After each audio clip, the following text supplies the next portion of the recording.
So, formula yang saya akan share tuan-tuan adalah supaya kita menjadi kaya, bukan untuk kita buktikan pada sesiapa, tapi supaya kita dapat meninggalkan legacy yang sangat hebat, macam banyak lagi kisah-kisah yang hebat, okay, untuk akhirat kita. So, kaya apa? Ni Tuan Kifli yang share. Tabungan, lagi? Tambah? Aset? Tolak? Hutang?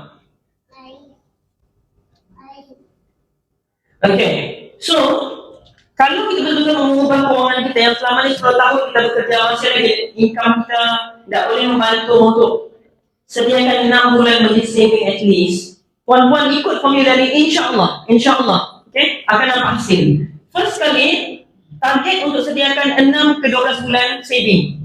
Paksa diri tuan-puan. Tuan Zulkifli cerita dulu, masa awal-awal, masa dia lawan susah, dia tak mampu menyimpan, tapi dia paksa RM20 sebulan, simpan. Bila kita paksa, lama-lama keajaiban akan berlaku, kita akan start fikir, jangan orang menyimpan lagi supaya lebih dari RM20. Hasil dia akan start tambah lagi, jalan-jalan je. Okay? So, mau simpan 6 ke 12 bulan saving ni, simpan dalam ASB lagi, tabung haji, kan? Sebab semuanya adalah risiko rendah. Fixed deposit, lagi emas. Okay. Kalau tuan-tuan tengok, dalam semua ni, ini semua ada persamaan ni, 3 ni. Apa? Dia pakai duit, betul? Yang ini pun pakai duit juga, beli, bukan pakai tanam.